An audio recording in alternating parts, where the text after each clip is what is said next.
Everyone knows the best part of the muffin is the top. And we're about to tear into this whole grain, low-fat episode of the Great Pop Culture Debate. It's part 2 of the Best 2000s Sitcom. I'm your host and acting mascot of the Greendale Human Beings, Eric Resniak, and I'm again joined by my panelists Amma Marfo, Curtis Creekmore, and Kevin Dillon.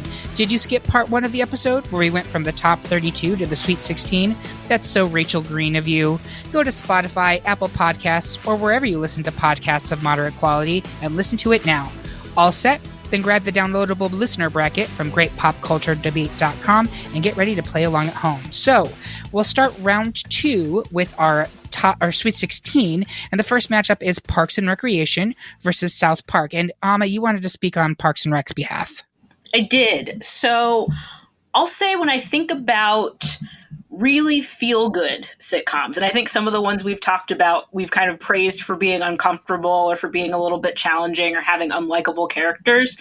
And amidst all of that, Parks and Rec does something wherein everybody's really likable. Even the people that you can sense day to day, if you met them, you probably wouldn't enjoy them very much. As an ensemble, they're hugely enjoyable. And I think that means something. So I like it for having that ability, wherein not a lot of shows represented here really have that. And I think we'll get to some other ones later on and talk about some of the characters that are challenging, but it's just a really delightful group. And I think we need that right now. That is so true. It is like the sweetest show, but it's not saccharine. It's yes. Both very sharp and yet still so endearing in a way that I agree. I can't think of many other shows that are like that. It is. It's likable, but it's grounded. And that means something. Yeah. I will speak on behalf of South Park here because as we mentioned in round 1, the problem with Parks and Rec in this bracket is that if we're looking from 2000 to 2009, only part of season 2 of Parks and Rec would have been up for consideration. So it's still just getting its footing, right? I don't even think Ben is in the show at that point, is he? No, I think not yet. He's in season 3. Whereas South Park was firing on all cylinders for most of the 2000s. And you could argue, and I wouldn't necessarily debate this, that those cylinders are still pretty meager. I do think that South Park is a really ballsy show for sure, and it does have some incredibly funny moments. Like there's some, like the episode where Cartman makes that kid eat his parents who he is baked into chili is so funny to me. Like I can't stop laughing with like, yes, let me lick your salty tears. Like it's so fucked up. But it is hilarious. And like they don't always get it right. And they do some really weird ass shit on that show. But it can be very, very funny. And if this was Parks and Rec, like the later seasons versus South Park 2010s, no contest. This is a Parks and Rec all the way probably to the end. But since we're talking about early seasons Park and Rec and early seasons South Park, in my opinion, I'm giving it to South Park here. Curtis, where are you coming down? I will vote for South Park on one condition. Just like RuPaul made All Stars 1 so that Chad Michaels could win a crown, you must have a 2010 sitcom episode and have me on it so that Parks and Rec can get the crown that it deserves. Well, God love you for thinking we'll still have a society a year from now. Listen, I do not want you to vote any way other than you want to vote. And if you guys want to put Parks and Rec through here, I'm not going to be mad about it. But I did want to point out that we're talking about the weakest parts of Parks and Rec. Yeah. And arguably the strongest or close to the strongest parts of South Park. Kevin, where are you coming down? I'm coming down on South Park for that reason alone. And initially when I looked at this ballot, I was like, oh, Parks and Rec all the way. And then I was like, wait, what year did Parks and Rec come out? Because I had to rethink about it. Because a lot of these shows flex decades. And then I was like, oh, that's right. It started in 2009. Oh, that season sucked. I have to rethink a lot. So on that, I'm going to vote South Park. Because, again, for that episode where Cartman makes the kid eat his parents, my God, that episode was my entry point to the series. And I think it's hilarious. And there are other great episodes from those years, too. Like, we're just referencing that one. But South Park had some solid episodes. Amma, you're sticking with Parks and Rec? I am going to stick with it. And Curtis, which way are you going here? You need to make the call. Because if you stick with Parks and Rec, it advances because it's a higher seed. This literally kills me, but it's South Park. It's everything that you said. It had 1.5 seasons, and only half of that season was good. So, and South Park, even though I didn't watch it growing up. It wasn't until probably the mid 2010s, the teens, that I even picked up South Park at all. But yeah, it's the better show in 2000. So, for those fans of Parks and Rec who are listening to this and are gasping, I urge you to go get yourself a stack of waffles and all of the eggs and bacon that you can find. All of the eggs and bacon you can find. Not a lot of it, all of it. And I will be finding it when we are done recording. Exactly right. So we're going to move on to the next matchup, which is Frasier versus Modern Family. And we already discussed Frasier a little bit in round one. I'm going to speak to the fact that none of my panelists like Modern Family, and I'm not even particularly superly enthusiastic about it. And yet it was a wildly popular show. So I do think that it is completely justified that it got a 2 seed. Many people watched Modern Family for many years, and I understand that favoritism more than I understood Scrubs, because I think Modern Family was in many ways funny, but as Amma said while we were on break, it's very difficult to watch a show where you could tell, where it feels like, whether that's the actual dynamic or not, all of the characters hate each other. Like, did Claire hate Phil? Did Mitch hate Cam? Did Jay hate Gloria? Like, that was the dynamic, and no matter how long you watch it, that kind of remains. So after a certain point, I'm like, well, I don't know that that's a dynamic that I want to buy into over time. Yeah, I think that's a great point. Part of me feels like it's just that example of America, which is, well, who cares if you're both in misery? You have to stick with each other until you die because that's what you do, which is not really great in, this world we're living in currently where everything is terrible. So you should at least give yourself a partner who you can stand to be around. But Kevin, you also made an interesting point about the creators of both of these shows. Yeah, on the break we were talking about this. They're both created by the same people. Frasier and Modern Family, Steve Levitan and Christopher Lloyd. Not Christopher Lloyd from Taxi, different Christopher Lloyd. A lot of people confuse that, but they're both created by the same. They have a lot of the creative forces behind these shows. And they both were Emmy juggernauts, which is kind of, honestly, it's very frustrating for me. I do really like Frasier, but the fact that these shows have 10 outstanding 10 Emmys for outstanding comedy series is one of the most maddening things I could ever delve into as an awards obsessive, because they're good in their own. Like, Modern Family, give an Emmy its first season, sure. 4 more seasons after that. I mean, if they aren't for Sarah Hyland, what are the Emmys for? Like, come on. Ty Burrell. Yeah, Ty Burrell too. Ty Burrell. Yes. I like Ty Burrell.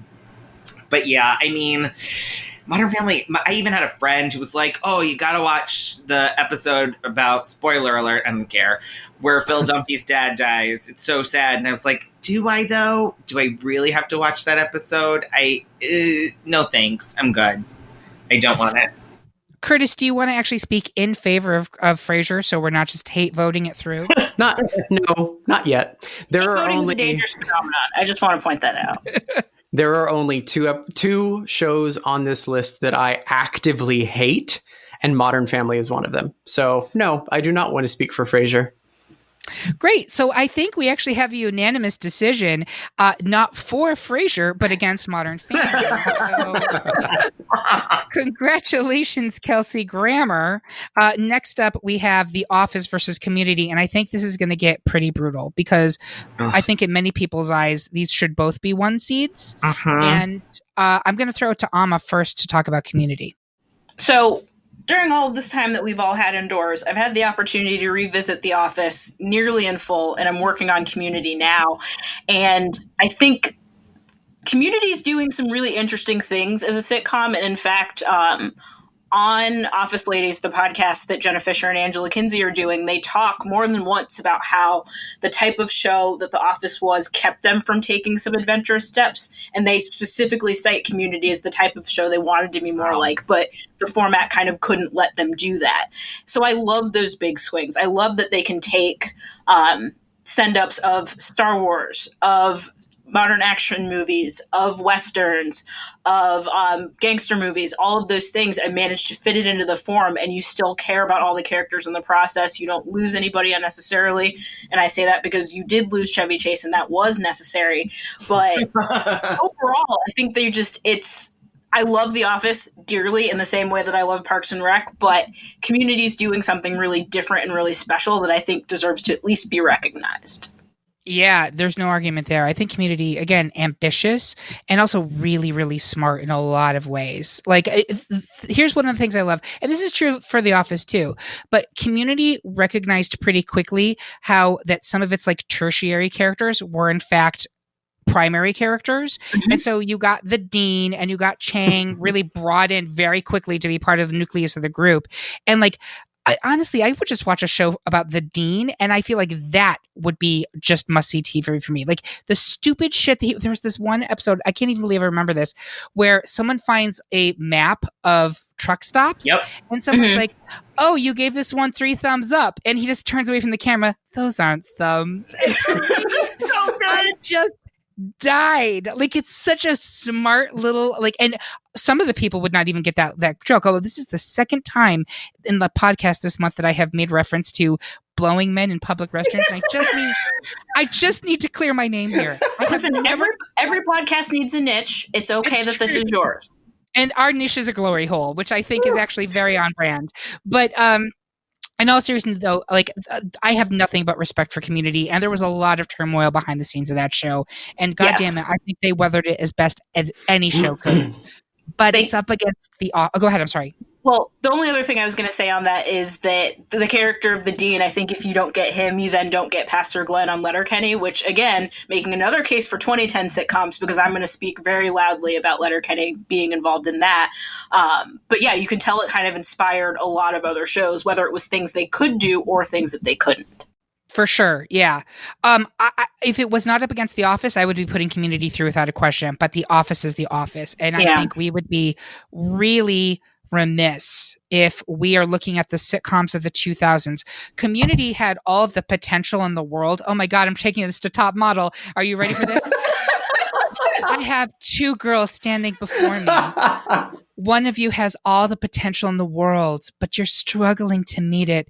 And the other one is solid, but you never rise to greatness. And I only have one of you that will continue in the running to become Great Pop Culture Debate's next top 2000s best sitcom.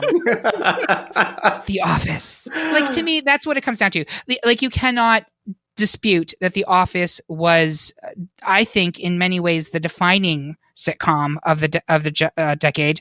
It revitalized NBC, which was in the gutter. It took the British sitcom, which was very popular. The first season of The Office in the US is a hot boo-boo mess. It kind of gets it together by the end, but like compare Michael in season 1 of The Office to Michael in season 2 of The Office, totally different character. Not as much as, for instance, like Leslie and Ron in Parks and Rec seasons 1 and 2, which are totally different characters. But like season 1 of The Office is getting its feet, but by the time you get to season 3, I still every year to this date will watch this Christmas episodes of 2 NBC sitcoms every year, every episode. The Office is one of them. The other is 30 Rock. And to me, The Office is the defining show of the decade. And we can go into it more, but I want to keep some of my ammunition for future rounds. Who's voting for Community here? Kevin? Okay, so I think, again, I hate to say this, but it's a 2010s show more than it, because only the first part of the first season of Community is in 2009. So, and that's arguably maybe the weakest part of it too. Community is honestly one of my favorite shows of all time, as is Happy Endings. There are a lot of shows, like, I think they are incredible, but The Office, what we do get of The Office from 2005 to 2010 is just impeccable television. And yeah, it's gold. I mean, the gay witch hunt where Michael kisses Oscar. I mean, the scene where Ryan describes how his uncle Mufasa died on a safari. It's a great show. I'm gonna go The Office. Curtis. I mean, it really doesn't matter since The Office is a 1 seed and it's now at least a tie. I don't like The Office. I don't like it. I cannot watch a show where the main character, the main protagonist is so unlikable. I can't do it. That's the one thing that I think Parks and Rec really improved upon, because Leslie Knope, while she does have her, problems, she's still a very likable character that you want to root for. You want to see Leslie Knope succeed. And I couldn't give two shits about Michael Scott. So I vote for Community. Okay, it's a tie. So well done, that's good. But Office will continue. I'm curious, when did you give up on Community? Or excuse me, The Office. When did you give up on it? I don't even know. I couldn't even tell you when I stopped watching. Like, you see episodes every now and then because you have to, because it's forced in your face. But they're so like I don't love the tertiary characters in The Office the way that I love the tertiary characters in Parks and Rec. They also get on my nerves. Like, sure, you like Pam, and sure, you like Linda, or whatever the hell her name is. I don't even care. Angela? No. Angela? Phyllis. That's the one. Thank you. Yes. But I don't like the show. Interesting. I will say this. And people argue with me if you want. I think they did a great job humanizing Michael over the years. They really did. And I think sometimes they realized they were humanizing him too much, and that's when you got a Scott's Tots episode, which really brings crashing down to earth what a fucking monster he is. But he's not deliberately a monster. He's just so clueless that he's destructive, which I think is a great snapshot of white America, right? Like, just so fucking clueless that they have no idea how destructive they are. But I not personally, I love the tertiary characters on The Office. I love them all, like all of them. But all that said, we're going to move it along to round 3. Next up, it's Sex and the City versus It's Always Sunny in Philadelphia. And I don't think anyone here said they were going to vote for Sunny. Kevin, do you want to speak on Sex and the City? I think the thing that I want to the next battle that we're going to get into is also going to be kind of tough because I went back and forth. But I think Sex and the City. The city is another character in the show too. No, I'm just kidding. Thank you for just kidding. I think the thing I love about Sex in the City is that it has an iconography to it.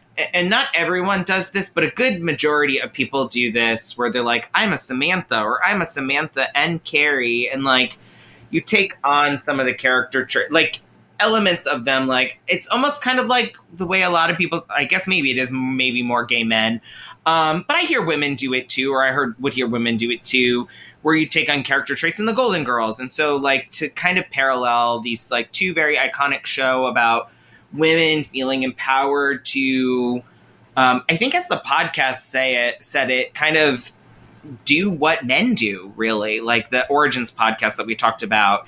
Like, it was really this experience to see women in these like very strong and powerful roles and to own their experiences and to not only talk about sex, but to show sex and to be very empowering with the way that was done. And I mean, there are a lot of really great episodes in this show.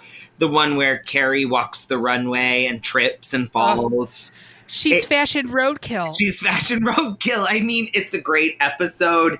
I mean, that coat is iconic. It was used, I don't know if Willem actually had the actual coat, but it is that coat that he used in Drag Race season 4.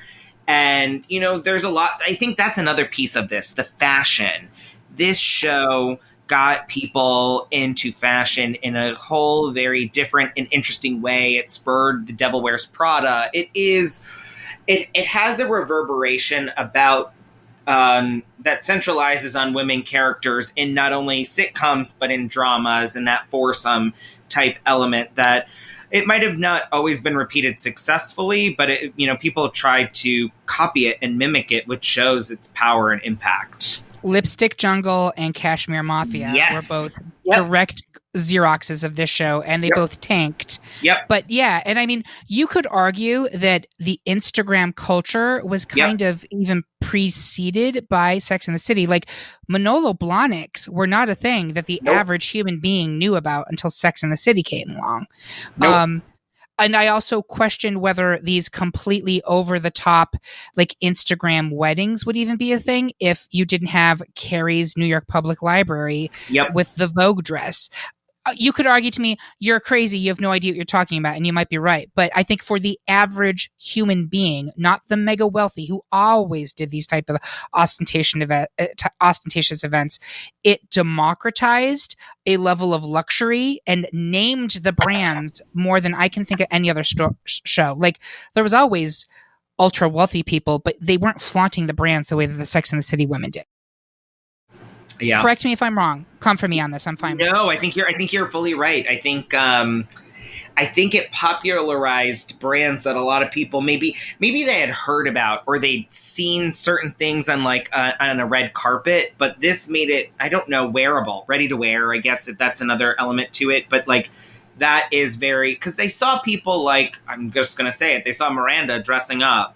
And they're like, oh, Miranda can dress up? I'm going to dress up, and I'm going to look really, or I'm going to do what Carrie does, and I'm just going to explore this weird and unique fashion, or I'm going to be a slut, and I'm not going to wear any underwear like Samantha, all that stuff. I think fashion, it did democratize fashion very much. What an icon, not wearing underwear. So, does Amar, are you cool with Sex and the City moving forward, or are you always Sunny? No, I'll go Sex and the City on this one. Curtis? Sex and the City. I took a quiz, by the way, to figure out which Sex and the City character it was. And I got the Post-it note that dumped Carrie. Oh. Moving on. It's Ugly Betty versus The Simpsons. And Kevin, talk to me about Ugly Betty here. Ugly Betty took that telenovela element, and obviously, it's the only sitcom that has a diverse cast in it. It's the only Latino Hispanic sitcom on this bracket, and it took that story of this family, one of whose their father was an immigrant, and there's a storyline actually about him being an illegal immigrant. So it had deeper elements too. It was like a really funny, like you got this like really intense, dramatic, like, oh my God, this is happening and it's really sad and whatnot. But it like, you also got these like really absurd moments. Like Mark and Amanda are not given enough credit. They are two of the funniest sitcom characters. Becky Newton and Michael Urie are beyond hilarious, and and you even got to see them evolve and become friends with America Ferrera as Betty, and that was really sweet. They didn't stay one note like in some sitcoms we'll talk about later, but you got to see them fully fleshed out and really become human. And my God, Vanessa Williams, Wilhelmina Slater, Jesus Christ, that woman she should have an Emmy. She's incredible. She's an icon. It's just really good. I mean, and you also, like I said, you have the absurd where Rebecca Romaine is Daniel's sister, or Daniel's brother, and I don't know that ages well. Nope. It doesn't. I've watched it relatively recently. Yep. At all, which that's a con for me in that show. That's the only con about that show, honestly, because it's played for absurdity, and I don't love that. I don't like that. With that said, beyond that blemish, it does explore queerness in a really beautiful way. You had the little gay boy, Justin, yeah. And you got to see his first kiss. You also got to see him explore like what it meant to be a Hispanic gay male, which I thought was really great. And I don't know that I'd ever seen that on a TV show. And it's just so funny. Like, it's so goddamn funny. And America Ferrera is also not given enough credit for how damn talented she is. Absolutely. Absolutely agree. Curtis, you want to talk on The Simpsons? Yeah, I think when Ugly Betty was on television, I didn't watch it, which is surprising because you would think a show that is basically The Devil Wears Prada turned TV would be like right up my alley. But I gave it a shot. I watched like an episode or two, and I think the fact that it was so telenovela and wasn't what I thought that it was going to be turned me away from it.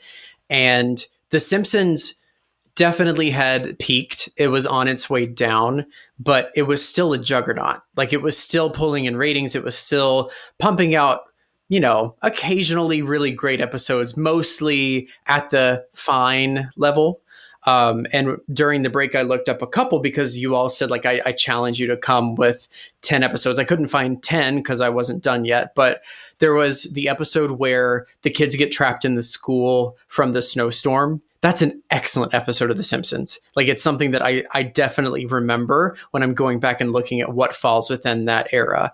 There was an episode called Trilogy of Error where it kind of like it was something that was different for The Simpsons. They did 3 different viewpoints that all converged at the same time. And it was Homer cut off his thumb, Lisa had a science fair project, and Bart had a fireworks scheme. And all of those 3 things came together at the same point, and then you watched how it turned away. That was like above and beyond for especially an animated show. Like, that was something that you would see in a movie theater, that like high level of thinking. And then the 2000s also gave us Nedna. So Maude died. That was a big deal. That was interesting. Of course, I'm pretty sure it was because the voice actor that did Maude didn't want to do the show anymore, and they had to figure out how to get rid of her. But then it introduced this new thing of Nedna. And I don't know if you all remember, but I definitely remember voting. Like, you were given the chance to go, and you would either vote for Nedna, that you wanted them to stay together, or no Nedna if you wanted them to break up. Like, that was a big cultural moment for me. So my vote is still for The Simpsons. You did a very good job. You did. There. You did a very good job. Amma, where are you coming down on this? I was going to say Ugly Betty, but I think the argument has swayed me towards Simpsons. I'm going to agree with you. I agree too. Yeah, like, I think you did. Like, I had given up on The Simpsons, and you slapped me upside the head with a yellow 4-fingered hand. So well done, sir. Hooray. All right. Moving on, we have Futurama versus Arrested Development. Curtis, I'm going to have you continue to talk about the Mount Graining shows. Go for it. Well, I'm a big fan, except Disenchantment. Sorry. Couldn't catch me on that roller coaster. Futurama is a stunning show. It is so well written. The voice acting is funny. It's interesting. The characters are so good. And much like The Simpsons, there are those episodes that jump out at you, and they're the ones that you remember. And I mean, yes, there were episodes of The Simpsons where I remember crying because it touched me so much. I think there are more episodes in the history of Futurama where I cried because it was so touching. So I'm going to talk about those because I want the viewers or listeners to cry as well. I might cry. I know where you're going. Yeah, the episode which is based on a true story, if you didn't know this, the episode where Fry finds a stray dog and befriends him. And then that stray dog sits outside the pizza shop waiting for Fry to return because he never does, because he's frozen. And he sits there and he goes back every single day. And I think it's called Jurassic Bark. That is amazing television. And if you haven't seen it or you can't remember it, go back and watch it and cry, because that is so good. And that actually turned me on to the song that they play while the dog is sitting there at the end, called I Will Wait for You, which is beautiful. It's such a beautiful and sad song. I can't remember the woman who sang it, but it's so good. And then the other one that made me cry is the one where they go to the space honey planet and they have to steal honey from the space bees or whatever the hell they were called. And Leela ends up getting stung, and spoilers, so mute this for a little while if you want to go back and watch it, because it's so good. You have to watch it. It ends up that the stinger that they thought killed Leela went all the way through her stomach and actually stung Fry, I believe. And I cried. And then the series finale, the final season series finale, when everything came back, it's so good. And the last line of the two of them, like, they look at each other and say, "You want to do it all again?" because they're given the chance. Oh, don't make me cry. Oh gosh. They're given the chance to live their lives together again. It's so good. It's so good. this is why I don't have feelings anymore, Curtis. Yeah, you should have those same. removed. Exactly. No, but you did a really good job. So, as I said, like Futurama had never really, I just couldn't get into it, but you are making me want to go back and try it like a fourth time to see if I can just like make it happen. Because it wasn't hitting me, and who knows why. But for now, I want to turn it over to Amma to speak about Arrested Development, which fully gets me from like the jump. Go for it, Amma. So I have to pull myself together, being somebody that's a fan of both of these shows, and knowing those emotional moments hit me as well, because I know those episodes well and they're beautifully done. But what I will say in the case of Arrested Development is it was one of those shows that from the I remember hearing about the premise, like it was explained to me what it was about, and I was like, I genuinely don't understand how this is going to be funny. And then I think I jumped in the second episode, and not only did it win me over to it being funny, it was hysterical. I think that first season is one of the strongest individual seasons of a comedy that I can remember. The second season actually also falls into that, and it's just such good development of characters and such fun dynamic between the actors that did it and the characters that did it. And yeah, it did definitely, and actually both of these shows, Futurama and Arrested Development, had some time away and then came back, and we had to kind of reckon with what this new version of them was. And I would concede that Arrested Development's quality dropped off a little bit more, but those first 3 seasons are bulletproof. Yep. And they're just so fun, like so many great character quirks, so many great quotes. Yeah, I think given the choice between these two, and these two are especially difficult for me, but I'm giving Arrested Development the slight edge. Kevin, where are you coming down here? Oh, I don't even understand the question. Of course, Arrested Development. The first 3 seasons are unimpeachable for me. They are fantastic television. I agree, but I also feel that season 4 is worth more credit than people give it. Which version? The original version. I did not watch the remix version, but when you realize that the entire structure of season 4 is an Arrested Development joke, so that nothing is funny until you actually hear it again, then you're like, oh fuck, that's brilliant. Like the whole face block plot line, when you're watching it the first time, you're just like, what is going on? And then you get to the end of the season and you realize what's going on, and you're like, holy shit, every season I've watched or every scene of the face block stuff I've watched up to this point is fucking genius. Like it takes 8 to 10 episodes for you to realize that that's a punchline, but when you do, when that penny drops, it's great. So I do think like there's certainly some storylines that are better than others, and it is a bummer that they're like never in the same room together as a family. But I actually still think the season 4 is pretty strong. 5 is not good. It's just not good. And I won't begin to defend that. But and luckily 4 and 5 are in the 2010s, so we're good. That's right. It's only they never happened. It ended in season 3. Look at that. Charlize Theron was great in a very disturbing role, but it was still so good. It's so good. Oh man, Mr. F, so good. All right. So does that mean we have 2 for Futurama, or do we have 3 for Arrested Development? I'm Arrested Development. I'm Arrested Development. I'm Arrested Development. So so we're moving forward to Arrested Development. Curtis, you did a great job with Futurama. Yes. It's fine. I cried on a podcast. Good. You can check that off of your quarantine bingo. And with good reason. I will affirm you, Curtis, with wonderful reason, because I had to kind of I knew that I had an argument coming up, or else I would have lost. So next up, we have 30 Rock versus How I Met Your Mother. And this is another one where we don't even have to spend that much time, because everybody on this podcast hates How I Met Your Mother. I'ma take it. There are a lot of things to not like about How I Met Your Mother. I will pick one, and the one is, I know there are a lot of shows where we can say, I didn't like the finale, or I don't think it ended the way that it should have, but I can't remember a show in recent history where the characters in the finale behaved so fundamentally different from how they had been behaving up to that point. Like, to me, it was just, in so many ways, a betrayal of what they had built over the last several seasons before. And even those, like, were of varying quality. But by the time they got to the end and the gymnastics they had to do to get to the ending that they came to, I was like, these aren't the same people. And that felt horrible to me, because I was like, then what were we doing this whole time? Like,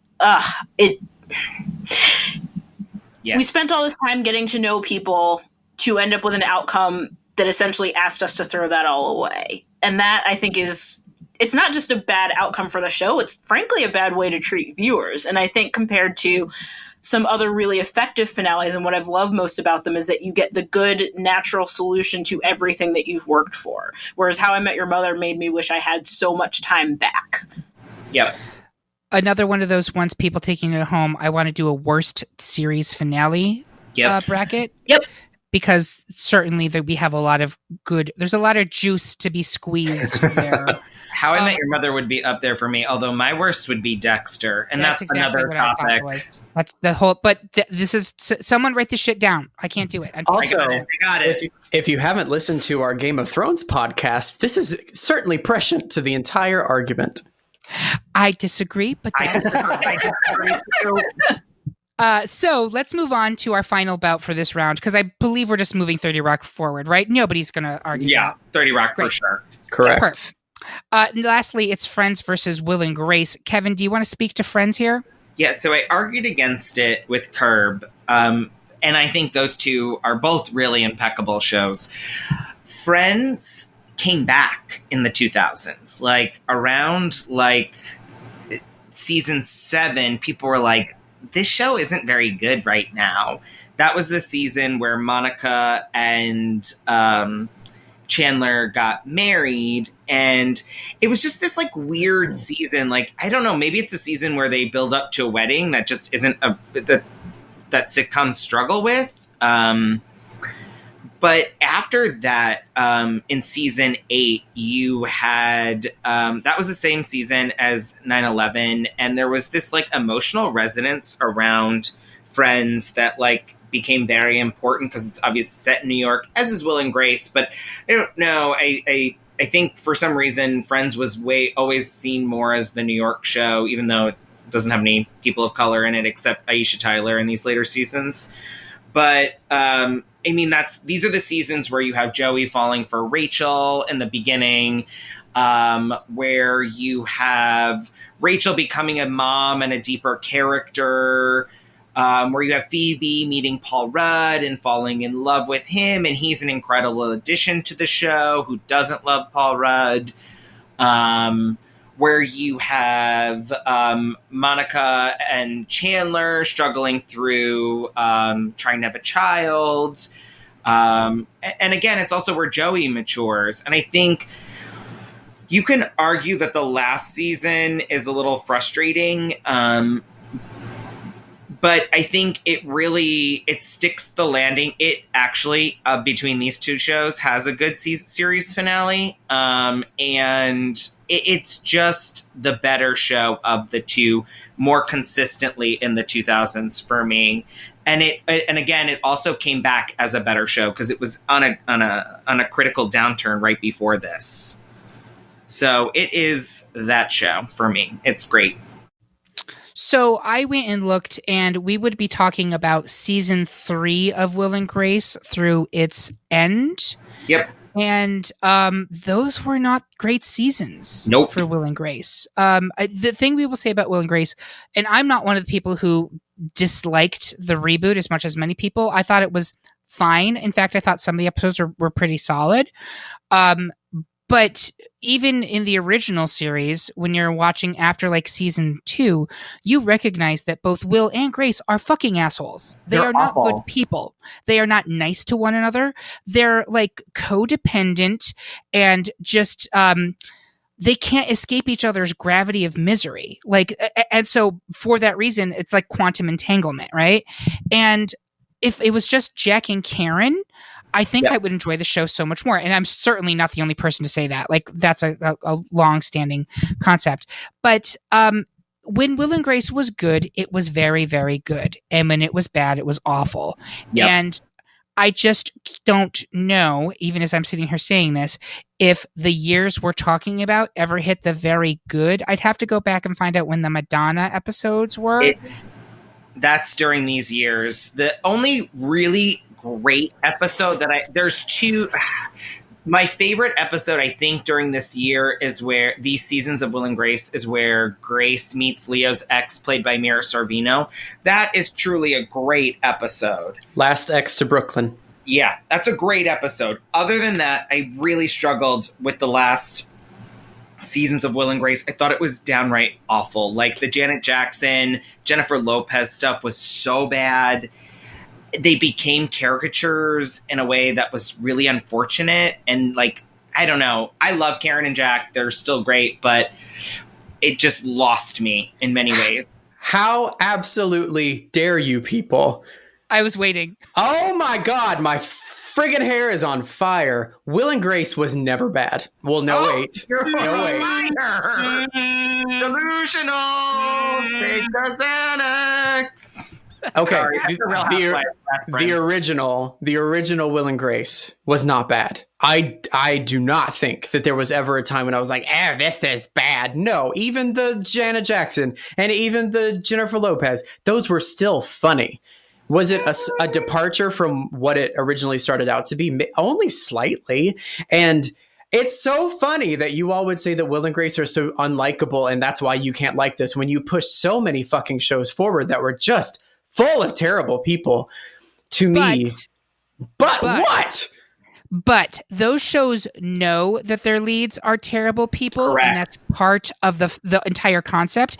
And I do not believe that the producers, the writers, nor the stars of Will and Grace think that their lead characters are bad people. I'm raising my hand on this one because remember Max Muchnick as a judge on RuPaul's Drag Race? I do. He is supposed to be Will.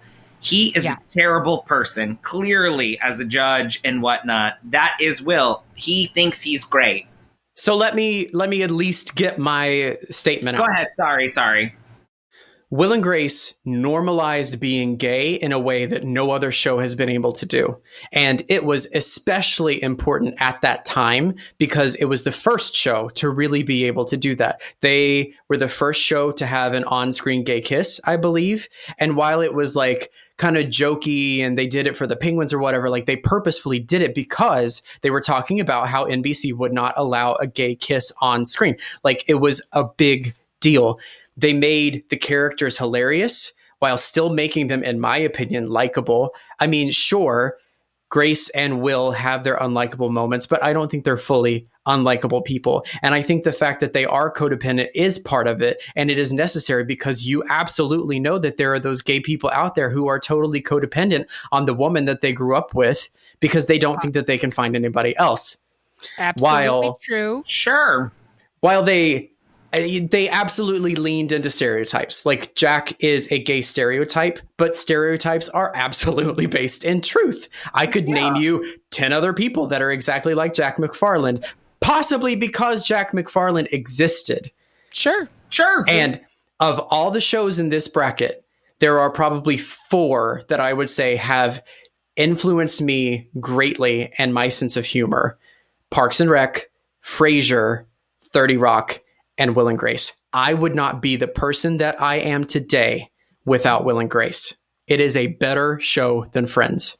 So I have 2 things to say about this. Number one, and I'm very curious to get Amma's take on this, because I suspect that as 3 gay men, we have a predisposition or at least very specific feelings about Will and Grace that the average listener does not. So I'm curious to get Amma's take on this because I think she's more of an impartial audience. But also I want to point out that as Curtis was making his very impassioned statement, 2 words popped into my head. Beverly Leslie. And Beverly Leslie is a gift. So I do want to say for all of Will and Grace's faults, Beverly Leslie is unimpeachable. Gay bar fight. Gay bar fight, yes. Karen and Jack were always amazing, which certainly helps it. But Amma, I want to hear your thoughts on this. So I definitely recognize the degree to which Will and Grace was doing something significant, and I recognized it at the time, and I absolutely recognize it now. And I also recognize that there are parts of Friends, while iconic, that I wouldn't necessarily want to uplift. And while the show in question that I'm thinking of that would challenge Friends is not involved in this because I believe it ended in the 90s. I am on the living single side of the living single Friends debate. Yes. Strongly, very strongly. So this is a challenging thing for me because I think that while I am not personally attached to either of these shows, that makes it hard to then pick which one is better. Because it's like, honestly, I'm not attached to either one. So I think whichever one got advanced forward, it would go up against 30 Rock, and I would pick the other. So it feels challenging, but to say that like whatever happens, happens. But I don't know that I have it. I don't have a horse in this fight. That's fair. I did check. Living Single ended in 1998, so yeah, it wouldn't have been part of this. Yeah, but literally, if we had not had Living Single, we would not have Friends, and I would defend that to the death. For sure. I agree. I will also say this, Curtis. So I am not at all trying to dismiss anything you just said, and I love how passionate you are. I do not retract anything I said about Will and Grace, but I do also want to say that Friends, we've talked about it before, it is a cultural touchstone, not just for the people when it was airing in its original time frame, but it was so popular with like millennials and zillennials that MTV was airing it in prime time as recently as like 3-4 years ago because it was hugely popular. Now that they're launching off HBO Max, and correct me if I'm wrong on this, they're paying each of the stars of Friends like millions of dollars to come back for a one-time like live discussion reunion. You cannot argue that as a overall pop culture phenomenon, it simply dwarfs Will and Grace, which is not to dismiss what Will and Grace did as a cultural agent for change. It surely did. It normalized the concept of gay people. You can make an argument, as I would, that it gave them a very toned down, family friendly, cookie cutter EL Fudge version of gay people. But you need to start with that type of thing before you can get into the more risque stuff that we now see and accept on mainstream television. Yeah, Will and Grace kicked a door down that other shows were then able to walk through. Sashay through. Nails, hair, hips, heels. Yeah. So I'm going to put it to a vote here. Curtis, I'm getting the sense that you are strongly Will and Grace. We will no longer be friends if Friends moves forward. Oh. Kevin, you're definitely Team Friends. I am. Amma?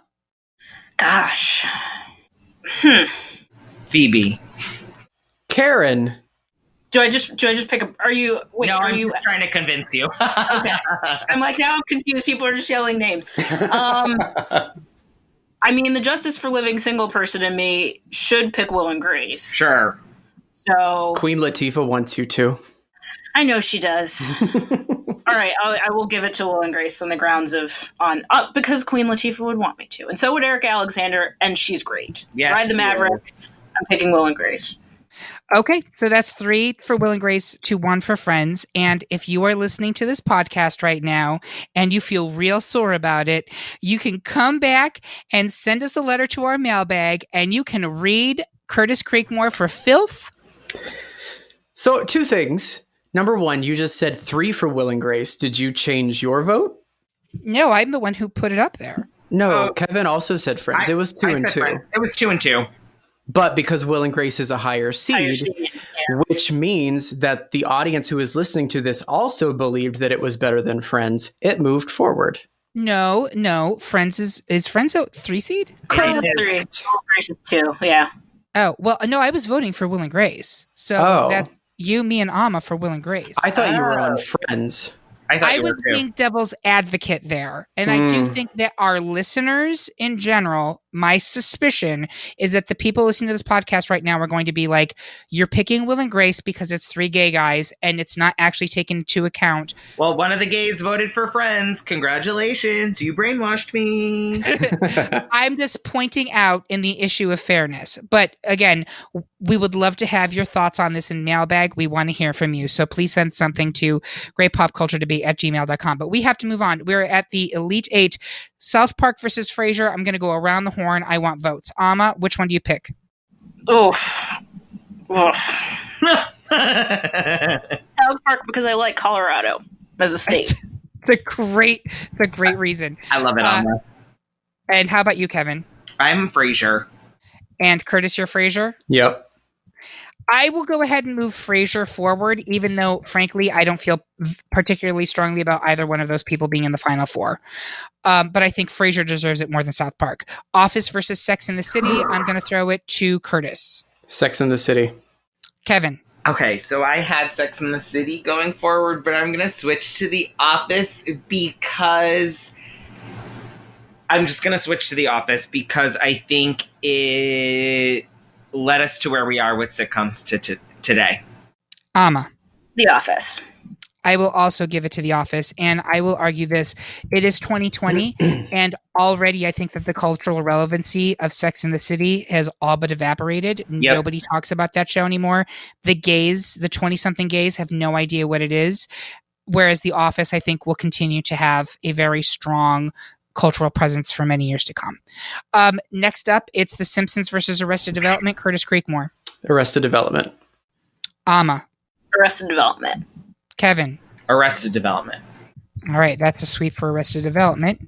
And 30 Rock versus Will and Grace. Oh, this is going to be fun. I'm going to leave Curtis to last. Kevin. 30 Rock. Hands down. Easy. Ama. 30 Rock. Curtis. You're an evil, evil little dwarf, Eric. I am. That's the nicest thing you said about me all day. 30 Rock is a better show than Will and Grace. Absolutely. Okay. All right, so that is our final four. We have Frasier versus The Office, Arrested Development versus 30 Rock. Is that the final four that I thought we would have at this point? No. I'm not sure. And that's okay. I just always find it fascinating. I don't think I would have put Frasier that far into this bracket, but I also think that Frasier comes from a weaker bracket overall. It does. I think the issue there is the Parks and Rec, because that was the one seed from that bracket. Yeah. And if it had not been like the tail end of that decade, I think we'd be having a very different discussion right now.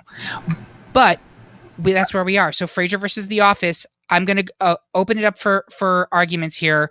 First, I'm going to go, Ama, do you have a preference here? Oh, very much so. I'm very much in favor of The Office over Frasier. I think that while Frasier was doing something very special in the moment that it was in, I think that The Office has had such outsized influence since then. I think about the number of theme parties that I had for my birthday in 3 consecutive years for The Office. I did Office Olympics one year, I did Finer Things Club one year, and then the third year that I did it, my birthday party was at Dundee's at a Chili's. So, I can't vote for anything else. That was going to be one of the final... Actually, yeah, that was going to end up being one of the final 2, no matter where we landed. Yeah, literally, I would say 2 out of 3, those 3 things I have also done in my life with the Dundees and the Finer Things Club. Those are things that have actually happened in offices that I have worked in. So Office Olympics was a doozy too. I highly recommend it if you can ever facilitate one. It sounds great. I don't know if I can eat the many yo plates, but I'll have to really make it happen. Kevin, where are you coming down here? Oh, The Office, hands down. Like you said earlier, I love the side characters. I love Meredith and her flashing her tits. I love Kevin and his chili. It's just a great show. Curtis, are you going to stick with Frasier? I absolutely am. I do not like The Office, but even more than me not liking The Office as a show, I said earlier that Frasier is one of the shows that impacted the way that I grew up. I was one of those gifted and talented kids that struggles later on in life because he wasn't challenged. But watching Frasier on Lifetime, because that's where I was able to watch it along with the Golden Girls, it developed a dry wit. And you all said earlier that Frasier, you thought Frasier looks down on its audience. And I think it does, but I think it does that purposefully because you are meant to be the John Mulaney character. Wait, what's it? John Mahoney character. You are meant to be Frasier's dad. You are meant to not understand how he fits in with everything and this hoity, how did he come out of that father? It just doesn't make sense, but you're in on that joke. But it's just so funny. It's such a well-written, well-acted show. You all have talked about it so much. I love it. I will absolutely vote for it, but I am outvoted. You are outvoted. I was neither talented nor gifted. So, but I did, and I still am not either of those things. But I did watch both of the shows. I watched Frasier probably right up to the end, and I will say that I dropped The Office shortly after Michael left. It was not the same show to me, which I'm sure is true for many people. But I think The Office again has greater cultural relevancy, and I think it had a huge. You would not have your Parks and Rec without The Office. You would not have, and that's just one show. There are many shows that you wouldn't have if you didn't have The Office. And I think it is a very smart show with very good writing. And I think the acting on The Office is just as good as Frasier, even though it's a completely different type of acting. Like it's almost comparing like a stage show to almost a reality TV program, but both of them are completely relevant. And that's not a very good analogy, but you understand what I'm saying. So we're moving The Office on to the final two, and this is Arrested Development versus 30 Rock. And I'm going to throw it to Curtis first. This is honestly really difficult because even though I argued against Arrested Development with Futurama, I still love the show. It's still an amazing show. And the thing that I like the most about Arrested Development is their ability to hide those jokes. Like you said, the entire season of season 4 has one joke that goes through it. Like, it is such an intelligent show in that way that you don't understand what the jokes are until episodes later. And if you didn't pay attention, then you might not have gotten it the first time through. So you have to go back and watch it.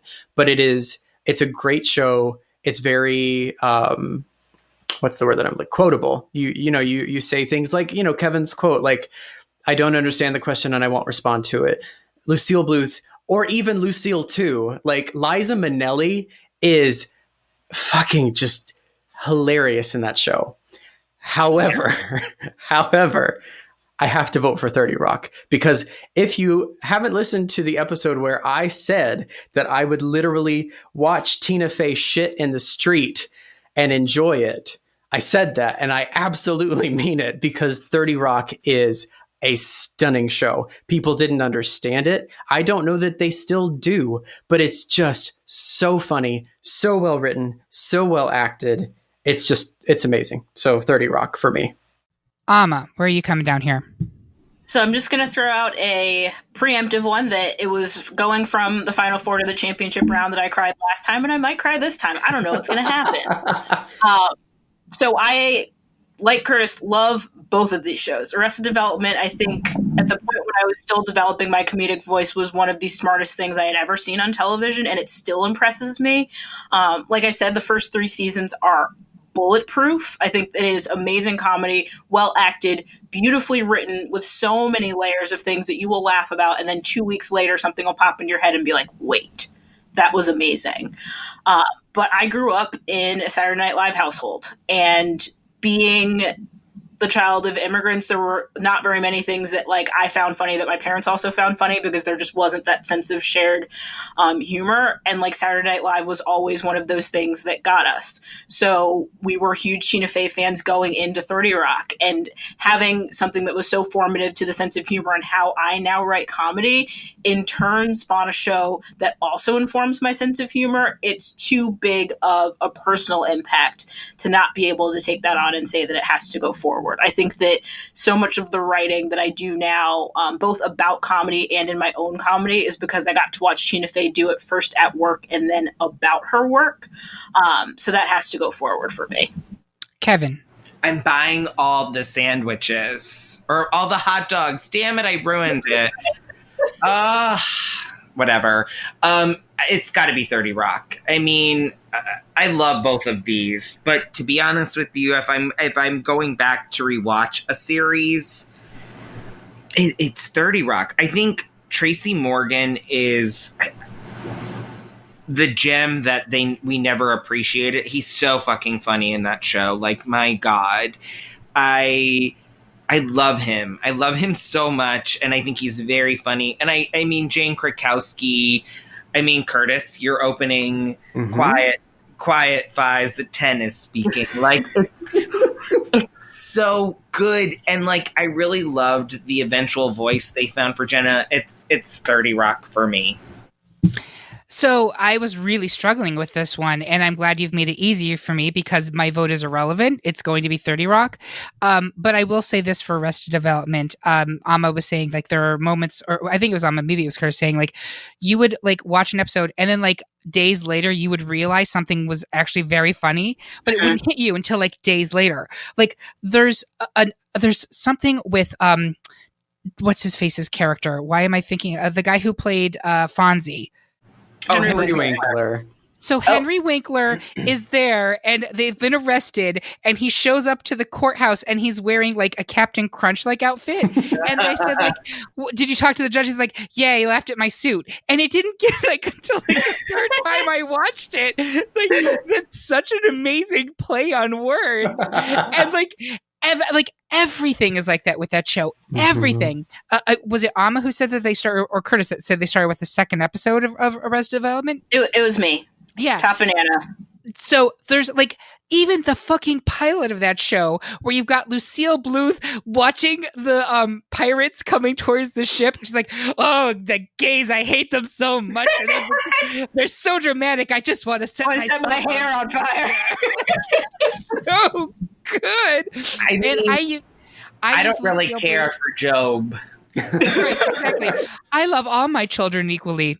I don't care for Job. Like everything, the whole Anyang joke, like they could milk something for the chicken dance joke. Like, oh my God. Have none of the people in this family seen a chicken? Like every single element of that show is so funny. I can't, but as we've mentioned, Right. It falls off a cliff at the end, like it falls off a stair car, and that has to be acknowledged. Whereas 30 Rock has a dip in the middle, like season 4 is not great, but it comes back strong. And season 6 is a beautiful ending to that show. Like they should have just left it at season 6 with like the chef's kiss and been like, that is exactly the ending I wanted right there. So all of that said, I will also say this though, ensemble-wise, Arrested Development is peerless. There is not a weak link in that ensemble. Every single member of it is needed. 30 Rock has some fat. The Pete character never really goes anywhere. I think what's his face, the one with the goofy hats and I love him. I love Frank. Do you like Frank? If you don't have Frank, you don't get Patty LuPone, and sometimes you go through things to get Patty LuPone. I also love Lutz. Oh, Lutz. I love Lutz. Lutz has moments, but like even when it has some of those characters that never really go anywhere, you also have Kenneth and you also have Sherry fucking Shepherd who comes in, and even if you're just looking at her episodes, that show's got to win because Ham. We were watching Hollywood Game Night last night, and Sherry Shepherd was a guest. And one of the in like the exploding bowl thing, it was 3-letter food and drink words, and immediately I say ham. My intro was almost my single. My single is dropping. Fucking iconic. Okay, so for that reason, it's the final two of The Office versus 30 Rock. I'm not mad about it. We need to go around the horn. I'm going to go to Amma first. Okay, so I love The Office dearly. I still think, even though it had some of its weaker seasons, it is a beautiful, beautiful show. But I am giving it to 30 Rock again because, and I'll give a very specific example. The year that they had America's Kids Got Singing as their reality show, and the one time that they had to show like the contest and you could see the kids competing, it was Songs of the Public Domain Week. And I laughed at that joke. And then a week and a half later, I was like, holy shit, Songs of the Public Domain Week. And then started laughing all over again. And there are moments like that through the whole series. Not to mention, if you don't have DeFwan from Queen of Jordan, you don't get Titus Andromedon for The Unbreakable Kimmy Schmidt, which, however you felt about that show, an absolutely iconic character and has given Titus Burgess the platform to do anything he wants. So for those two things, only two of many different arguments I can make, I'm giving it to 30 Rock. All right, so Kevin. I am going to also go 30 Rock. And the reason I'm going to go 30 Rock are a lot of the reasons that Amma said. And you also have,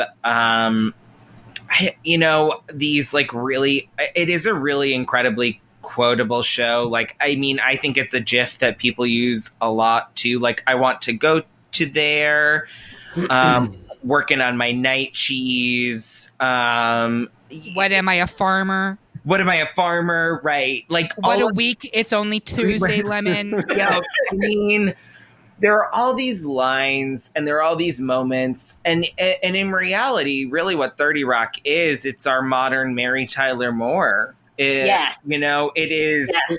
They are Mary and Lou Grant. And you've got the side characters. And I think Tina Fey knew that when she was creating this show. And she just adds, I mean, even Mary Tyler Moore was a very quirky show in its time.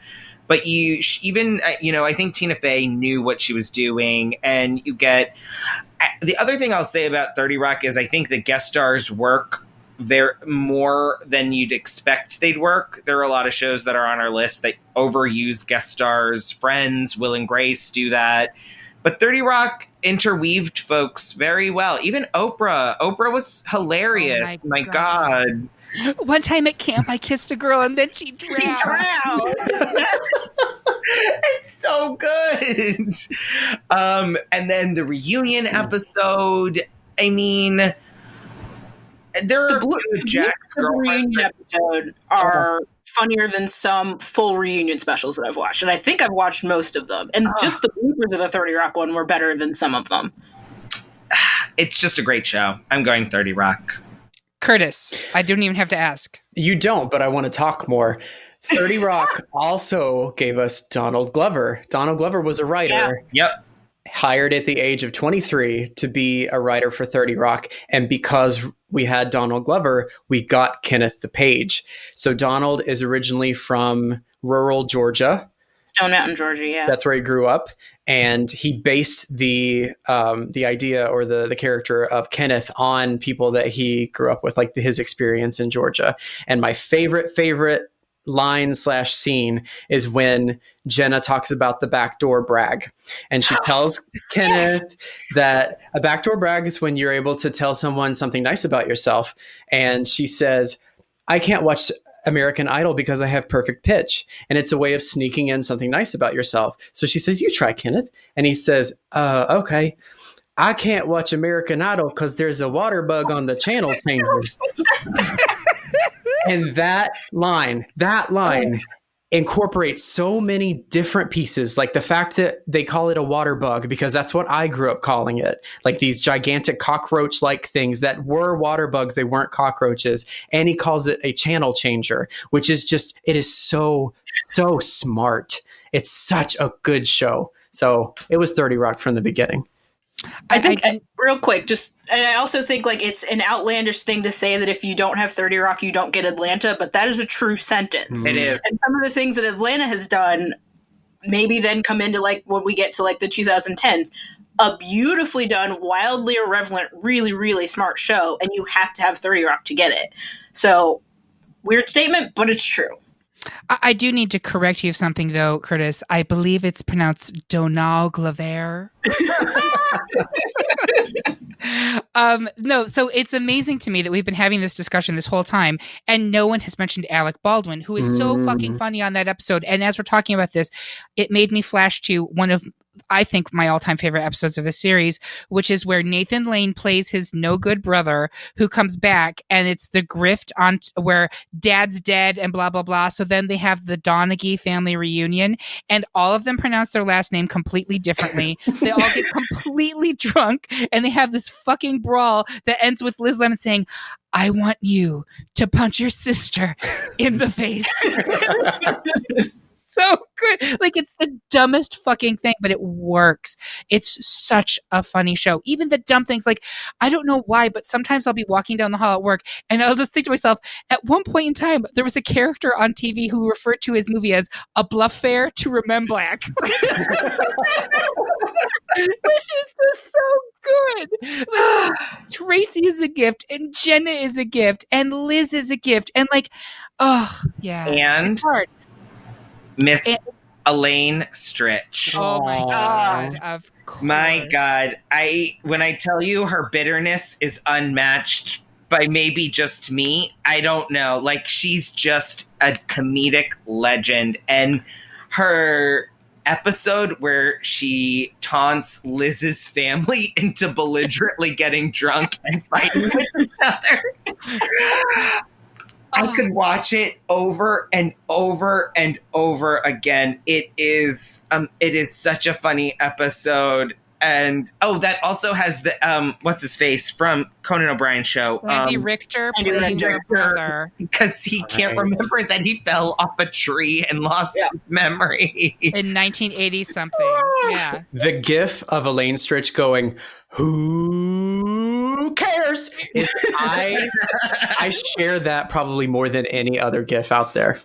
And my gosh. I remember watching the Christmas episodes because Elaine Stritch was always in the Christmas episodes, and actually like being concerned that she might pass before they were able to like address it.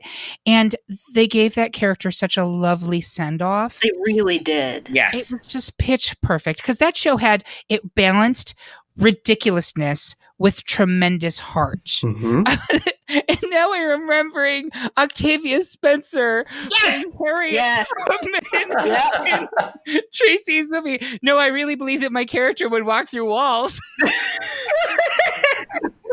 Like, it's so stupid, but it's so good. And if we can encapsulate anything about the 2000s, it is that it is so fucking stupid, but also so good. Didn't I bring up Shasta McNasty when this podcast started? We had a show called Shasta McNasty, motherfuckers. There is no better way to wrap up this podcast than saying the ridiculous and stupid 30 Rock is the number one sitcom of the 2000s. So there you go. That's our winner. What do you think? Let us know on Twitter, Instagram, Facebook, or via fax to the Dunder Mifflin Regional Headquarters. To my panelists, I want to say thank you for joining me, and I'll meet you for study group at the Greendale Community College Library. Thank you to everyone for listening. If you enjoyed this episode, please head to our website and check out the other episodes we've recorded and see what polls are open for your votes. Subscribe to the podcast at the platform of your choice. Leave us a review or a rating. Follow us on all those social medias. And if you really feel like it, please consider supporting us on Patreon. So, all right, folks, now let's talk about Fat Bitch 2. Have a good night.